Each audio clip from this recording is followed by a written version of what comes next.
Geçtiğimiz günlerde bir arkadaşımız bir iş hakkında fikir aldı benden ve bu videoyu da onun sayesinde çekiyorum. Çünkü kendine inanmak hakkında biraz konuşmak istedim. Bazen insan bilmediği işe girmekten çok korkabiliyor. Bu benim ailemde de böyle. Mesela babama söylediğim zaman, baba böyle bir iş yapalım dediğim zaman ben bildiğim işi yaparım diyor. Onu da anlayabiliyorum. Riske girmek istemiyor ama benim yaş grubumdaki insanların riske girmekten korkmasını ben tam anlayamıyorum. Kaybetsen en fazla para kaybedebilirsin ve bakman gereken bir çocuğun yok, eşin yok. O yüzden tam risk alınabilir yaşlar bu yaşlar gibi geliyor bana. Tabii ki evli olduğun zaman, çocuğun olduğu zaman artık her şey daha farklı olacak ama benim yaş grubumdaki insanların bir işe girmekten korkması bana mantıklı gelmiyor. Daha önceden herhangi bir iş yapmamış olmak hiçbir şey değiştirmiyor. Daha önceden bir şey deneyip yine yeni bir işe girmeye korkmak da bana garip geliyor. Ben size kendi düzenimden biraz bahsedeyim. Benim neden böyle şeyleri garipsediğimi daha iyi anlayacaksınız. Ben drone pilotluğu yapıyorum. Bu benim altın bileziğim gibi bir şey. Öyle söylüyorlardı. Her zaman dünyanın her yerinde bu işi yapıp para kazanabileceğim bir iş. Aynı zamanda video editörlüğü. İnternetten müşterilerim oluyor. Onların videolarını editleyip onlara geri veriyorum ve bundan para alıyorum. Şimdi bunlarla zaten para kazanabiliyorum. Ben ilk bunları lise zamanında yapmıştım ve bunu böyle olacağını düşünmeden yapmıştım. Çünkü sadece hoşuma gittiği için bu işi yapıyordum.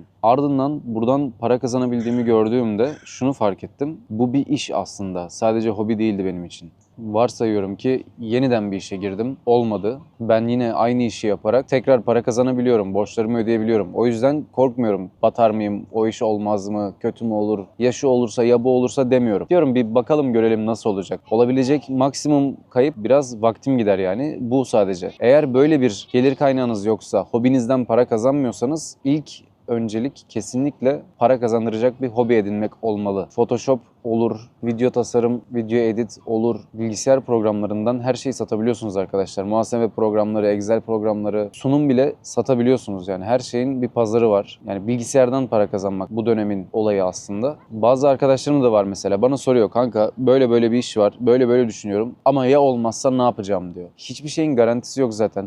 Bu ihtimal her zaman var. Ya olmazsa. Tabii ki de olmayabilir. Ama önemli olan işte bu süreçte neler öğrendiğiniz oluyor. Bak bugüne kadar denedim olmadı. Birinde motivasyonum düştü, işe odaklanamadım, hatalar yaptım, geri planda kaldım, iş kendisi yürümeye çalıştı ben yokken çünkü kafam oraya gidemiyordu. Yani bir sürü şey olabiliyor çünkü hayatta sadece iş yok. Arka planda bir sürü kaos var. Onlardan gelen stres oluyor. Aynı anda işe odaklanamıyorsun gibi durumlardan dolayı iş yürümeyebiliyor. Ama şunu da fark etmiş oldum. En stresli olduğunuz anlarda stresi nasıl atlatabildiğiniz de sizin için büyük bir anahtar. Çünkü ömür boyu bu durumu yaşayacaksınız. Herhangi bir zamanda tekrar stresli olabiliyorsunuz ve bunu nasıl çözeceğiniz çok önemli. Bende bu şöyle oluyormuş. Yabancı olduğum şeyler yapmak. Yani yine bu videoyu çekmek mesela. Ben sırf bu videoyu çekmek için bugün Yıldız Parkı'na geldim. Şu an İstanbul Beşiktaş'ta bulunan Yıldız Parkı'ndayım. Burada bayağı bir yürüdüm. Gelmişken çay kahve içtim. Bir şeyler atıştırdım. Şimdi buraya oturdum videoyu çekiyorum. Yani bu benim günüm şu an bambaşka başladı. Normalde böyle değil. Bugün stresli değilim. Bugün mutluyum. Karşımda Boğaz manzarası var. Böyle şeyler varken hayatımdaki stresli şeyleri düşünmüyorum. Düşünemiyorum çünkü farklı bir anda bulunuyorum şu anda. Bundan dolayı zaten stresi nasıl çözebildiğiniz çok önemli. Sizde belki bu çok farklı olacak. Belki birisi yürüyüş yapmaktan keyif alıyor olacak. Ya da resim yapmak olabilir. Her şey olabilir. Sadece buradaki konu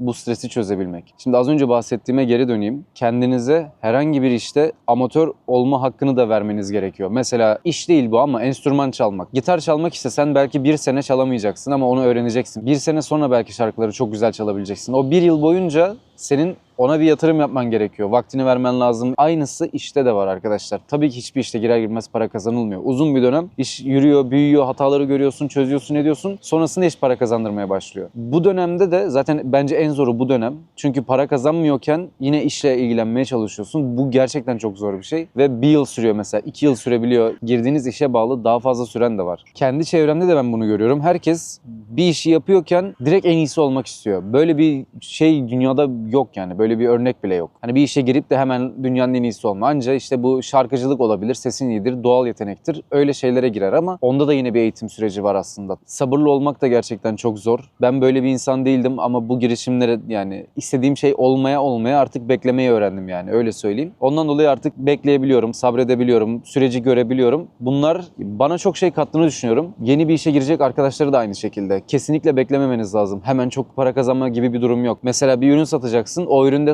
başarısız olabilirsin. Bu çok normal. Ama o üründe yaptığın hataları bir sonraki üründe yapmayacaksın. Zaten olay burada. İlk ürün senin dersin, ikinci ürün, satacağın ürün sana para kazandıracak olan. Belki. Belki bunda da yeni hatalar yapacaksın. Öbüründe görmediğin hatalar bunda karşına çıkacak. Bu sefer üçüncüde para kazanabileceksin. Hatalar yapa yapa insan büyüyor zaten. Bir şeyler öğrenmenin güzel yanı bu. Yanlış şeyler yapa yapa doğruya nasıl gideceğini bulabiliyorsun. Ya bu söylediğim zaten kafaya girdiği zaman artık her şeye çok farklı bakılıyor. Hani bir yanlış yapmaktan korkmuyor insan. Çünkü neyin nasıl yapılmayacağını öğreniyorsun orada. Gidebilecek en büyük şey paranız ve vaktiniz. Vakit çok değerli ama bu giden vaktiniz sizin çok daha fazla vaktiniz gitmesine engel bir şey de olabilir. Mesela buna bu yaşta girmeseydiniz belki gelecekte çok daha büyük bir şekilde girecektiniz. Kredi çekecektiniz, evi satacaktınız, eşinizle aranız bozulacaktı belki. Yani çok daha büyük problemlere yol açabilirdi bu durumlar. O yüzden ne yapmak gerekiyorsa gençken yapmak lazım bence. Birinin sorumluluğu üstümüzde yokken yapmak lazım. Çünkü evli olunca ben de böyle düşünmeyeceğimi biliyorum. Şu anda bakmam gereken birisi olmadığı için ben bunları söylüyorum. Elbette ki evliler farklı düşünüyordur. Evli olunca psikoloji daha farklıdır. Buna çok tamamım, okeyim, anlıyorum.